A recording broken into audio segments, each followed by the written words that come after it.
Okay, cool. Then let's kick off. I was waiting for a pause screen, but I didn't get one. So hello, everybody. My name is Marcus. I'm the CTO for Cyber Defense in Nordic, and I'm going to host this strategic session. It's going to be 1 hour about some really interesting topics. And first out is going to be Nick.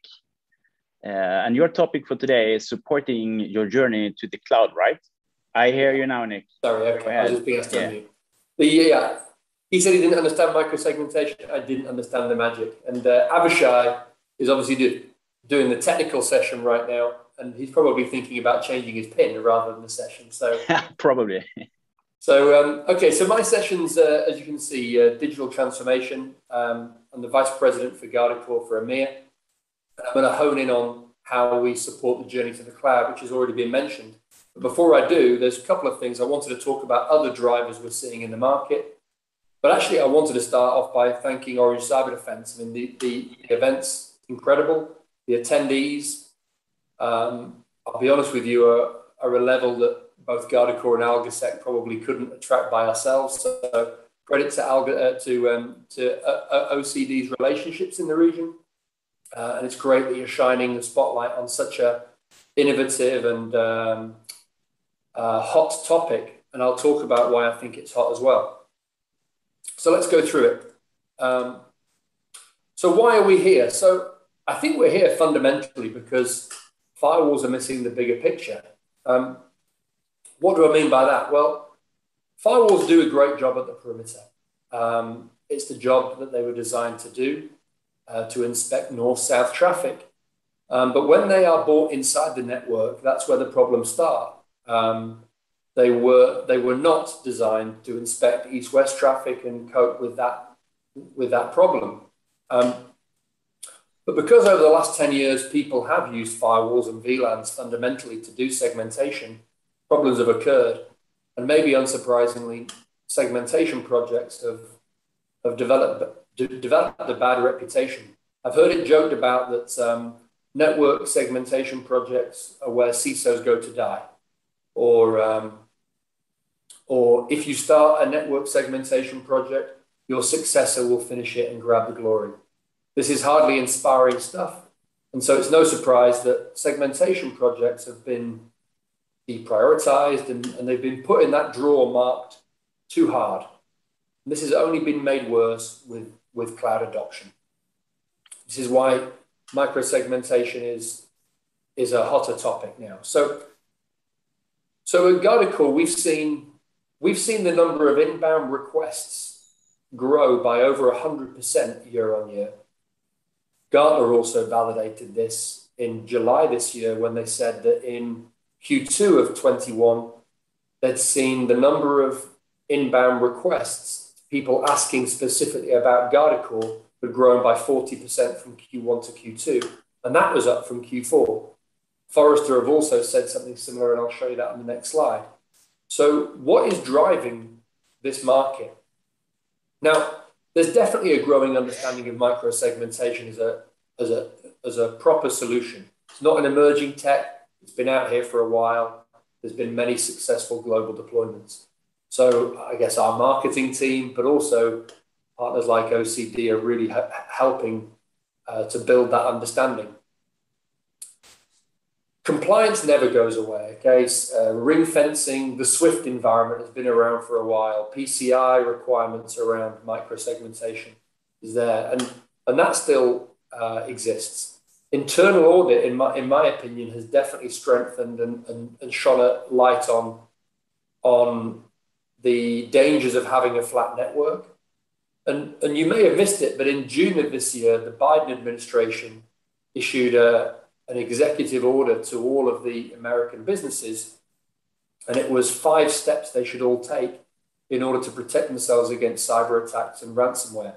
It was some pretty basic stuff like patch, penetration test, but number 5 on a list of 5 was segment the network. You can imagine we had quite a few inbound requests that day. Now, when that came out, I thought that's just an American thing. Well, a few weeks later, the National Cybersecurity Centre of the UK, GCHQ as well, and Annecy in France followed suit and issued similar guidance. And I wonder if it's only time until Denmark, Sweden, the Dutch, the Germans issue following sort of similar guidance. And that is certainly driving this market. Interestingly as well, we've seen cyber insurance providers getting on the act. We are speaking to one of Britain's largest retailers, and I asked, like I always do, what was driving this, and he said we failed an internal audit.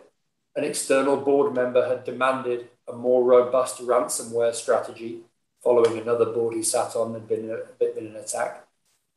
And he said that same week he was called by a cyber insurance provider in the UK who said they were about to issue the renewal. But before they did, they had one question. What are you doing about segmenting the network and not having a flat network? He was taken aback by it. He didn't expect it, but they went on to explain that so many of the breaches in which they were paying insurance out on, that was the common denominator. That was the thing they all had in common. And when he asked what would be the implications, they said, well, best case, if you didn't have a solution around that, your premium could rise. Worst case, you might be deemed uninsurable. The CISO told them what they were doing and they were happy. They were implementing Guardicore. Now, all four of those points are quite negative things. I think Gilles said in his introduction, we're moving away from compliance. He actually said we're enabling the business. We absolutely agree with that. At Guardicore, we've been looking at more positive aspects that microsegmentation can bring. And before I talk about them, I said I'd mention Forrester. Forrester backed up what us and Gartner have been seeing, and they said that respondents who were planning a microsegmentation project had more than doubled between 2019 and 2020. I can guarantee that when they have a full year of data, it will more than double again in 21, because we're seeing the hockey stick just accelerate. This was a report that was released just last week, by the way, so it couldn't be any more relevant, written by the excellent David Holmes, a New Tech Microsegmentation report. He said that zero trust and ransomware were driving the microsegmentation market. At Guardicore, we could not agree anymore. We agree 100%. All of the other drivers I showed on the previous slide pale into insignificance compared to these two. Ransomware in particular is such a hot topic, and microsegmentation helps at the very core of it. Those topics are so relevant that my colleague Thomas Norlin, in about 20 minutes from now, will do a deeper dive on those two, so I won't steal any of his thunder. But the last thing Forrester also said was that it was a consolidation and simplification of security controls. We also see this. Just maybe three and a half weeks ago, I spoke to a German manufacturer, possibly the largest in that country. I almost said the name there and I can't. And as we kicked off the meeting, I said, just whereabouts are you on your segmentation journey? Are you in the planning phase? Have you tried and failed? And they said, no, German efficiency, we've successfully segmented the network and we have 3,000 separate segments. And I was taken aback. I said to them, I hadn't actually spoken to an end user who'd managed to do that, and congratulated them. But then confused, I asked them why they were speaking to Guardicore, and there was a collective look around the virtual room, and they just said, well, there has to be a simpler way. Just the sheer amount of labor costs in keeping this environment and solution up and running, the complexity in changing the environment. There has to be a simpler way. And 10 minutes into demoing what we did, there was also a collective look as we wish we'd started using this technology 6 years ago. So the market drivers are hot.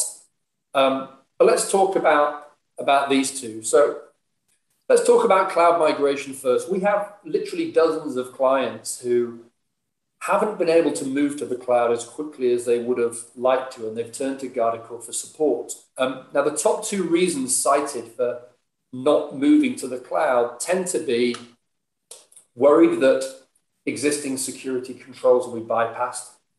And the second reason is this lack of control, lack of visibility. And visibility was mentioned in the previous session. So let's talk about that first. Cloud adoption can create blind spots. That's a common understanding.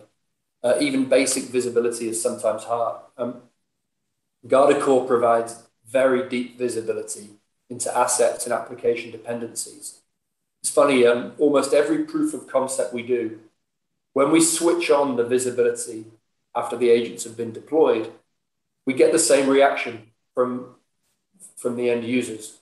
Why on earth is that speaking to that? That has no right to speak to that. And more importantly, why didn't we know that they were communicating? What they are doing is they're inadvertently starting to write a more logical policy. But the reaction is nearly always the same.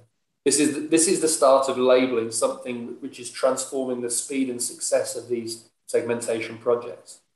So, as I mentioned, we provide this comprehensive view. It really is the first step of any micro-segmentation project. You can't protect what you can't see. You can't segment what you can't see. Now that one of the largest German automotive companies, a top 10 European retailer, a global retailer in Gap, they all had this problem. They all wanted to see the benefits that moving to the cloud would bring, but they were afraid of what might happen when they started to move things and migrate. They'd lost visibility of the network. One of them even had a very costly outage and had to embarrassingly regress back to the on-premise environment. Yes, you know what, Nick? We really need to jump to the next speaker. We could talk about this for hours. I think it's a super interesting topic. I totally agree with you. One of the biggest challenges we see is actually to continue to have the microsegmentation configured correctly after you have ended the implementation project. So I think we're going to come back to that one later.